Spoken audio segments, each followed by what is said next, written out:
causa dos eclipses solares na Terra plana, chegou o momento de desvendarmos este grande mistério. Mais uma vez, eu repito, se você é novo no tema Terra plana, antes de realizar perguntas infantis com aquele ar de superioridade do tipo se a Terra é plana, porque quando no Japão é dia, no Brasil é noite, peço para que pesquise esses assuntos já superados aqui na playlist Terra Plana no canal. E se você não tiver tempo para pesquisar, sugiro que adquira o livro O Universo que Não Te Apresentaram e tire todas as suas dúvidas de uma vez só. O link está aqui embaixo na descrição do vídeo. Sem mais delongas, bora pro vídeo.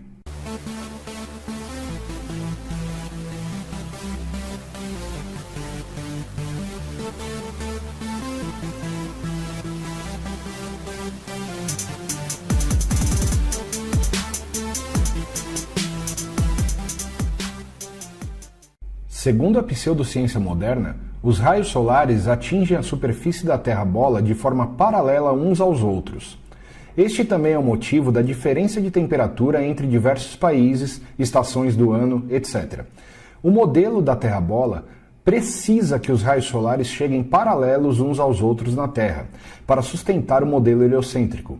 Eu poderia falar sobre esta foto dos raios crepusculares para destruir este argumento de que o Sol está a 149 milhões de quilômetros de distância, mas isto ficará para outro momento. Mesmo sabendo que o Sol não está distante da Terra e que muito menos possui aquele tamanho gigantesco que nos dizem, vamos seguir a linha de raciocínio do modelo da bola.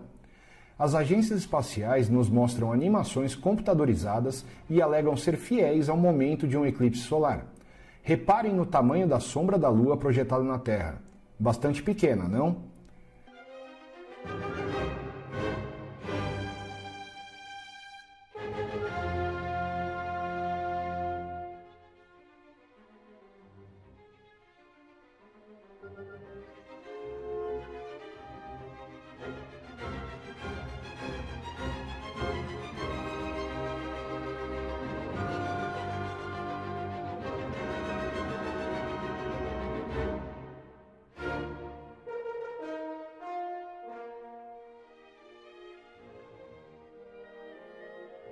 Repare também nos raios solares. Para explicar as estações do ano, os raios são paralelos, mas para explicar um eclipse solar, os raios mudam de posição? Por que será que a maioria das pessoas não questionam essas simples coisas? Assim deveriam ser os raios solares, segundo a pseudociência moderna, e não como nos apresentam durante um eclipse. Mas por que eles mudam a direção dos raios solares? Por um simples motivo. Eles têm um problema muito grave no modelo Terra-bola molhada giratória, que se chama sombra. Independente da fonte de luz, pode ser o Sol ou uma luz artificial, a sombra necessariamente é do mesmo tamanho ou maior que o próprio objeto. Não existem sombras menores do que o objeto. Olhem essa imagem da sombra das nuvens na superfície da Terra. Isto é uma imagem aérea. Olhando de cima, elas parecem quase do mesmo tamanho das nuvens, mas quanto mais perto do solo chegamos, maiores se tornam as sombras. Então, eles precisam mentir para você para justificar que o eclipse solar seja realmente a projeção da sombra da Lua na superfície da Terra. Segundo a pseudociência moderna, a Lua tem 3.474 quilômetros de diâmetro, o que resultaria em uma sombra de aproximadamente milhões de quilômetros quadrados. Mas, no último eclipse solar visto dos Estados Unidos, somente uma faixa de 112 km de largura foi atingida pela tal umbra do eclipse, excluindo assim a penumbra, mas ninguém questiona isso. Vamos ao experimento. Aqui temos uma fonte de luz que representa o Sol, uma esfera que representa a Lua e um quadro branco que representa a superfície da Terra. Veja como a sombra sempre é maior do que o objeto, ainda mais quando afastamos mais e mais o quadro receptor.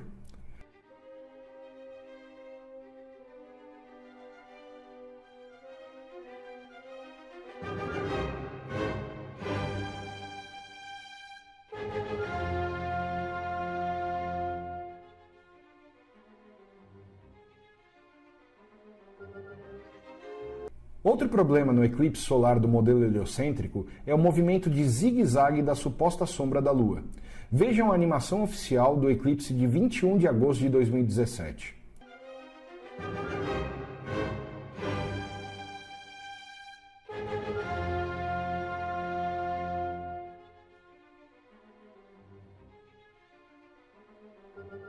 Repare que a suposta sombra não segue uma reta como esperado no modelo em questão.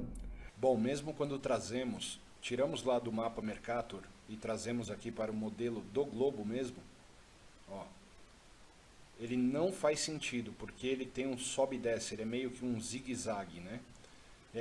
E não é condizente com o modelo que é apresentado para a gente, com a Lua girando perfeitamente em torno da Terra. Então essa suposta sombra aqui não faz sentido. Outra pergunta que eu gostaria de fazer e que vocês pensassem numa resposta se o Sol e a Lua estão os dois a pino na América Central, por que o percurso do eclipse passou lá em cima nos Estados Unidos? Se eles estão a pino aqui na América Central, seria meio-dia solar por aqui. E por que a sombra passou lá em cima, a suposta sombra passou lá em cima nos Estados Unidos e não aqui na região da América Central? Alguns canais terraplanistas já postaram suas explicações para o eclipse solar. Deixo bem claro que respeito a opinião deles e gostaria que a recíproca fosse verdadeira.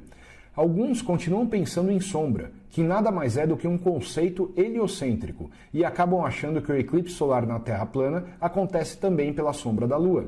Há algum tempo, a filmagem de um eclipse solar a partir de um avião chamou muita atenção de alguns terraplanistas, que começaram a pensar que orbes transparentes ou semitransparentes cobriam a iluminação solar, começando assim a divulgar como verdade. Como já disse e repito, eu respeito a opinião de todos, mas quando temos uma solução com embasamento científico e respaldo em experimentos reproduzíveis, as coisas ficam mais claras para o entendimento de todos. Agora, direi a vocês o real motivo de acontecer um eclipse solar, deixando bem claro que esta é minha opinião e é baseada na ciência experimental, na ciência de verdade. Na mesma filmagem que alguns amigos entenderam que orbes causavam eclipse, eu comecei a notar que o Sol perdia força, como se ele estivesse realmente fraco. Então, no mesmo instante, pensei na polarização da luz causada por um campo magnético, assim como ocorre nos eclipses lunares. Comecei a dedicar meus estudos para o comportamento da luz diante de campos polarizadores, e cheguei no efeito Faraday. Para quem não conhece Michael Faraday, ele foi um físico britânico que viveu entre os séculos 18 e 19. Efeito Faraday é um fenômeno de polarização da luz através de relações entre a eletricidade e o magnetismo.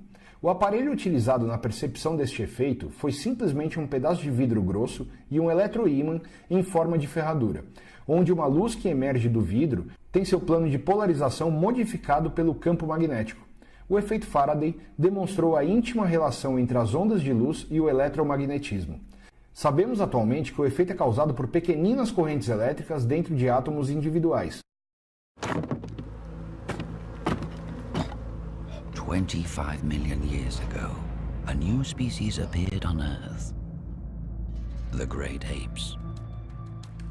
They were our distant ancestors. Through evolution, they gave rise to new, more advanced species.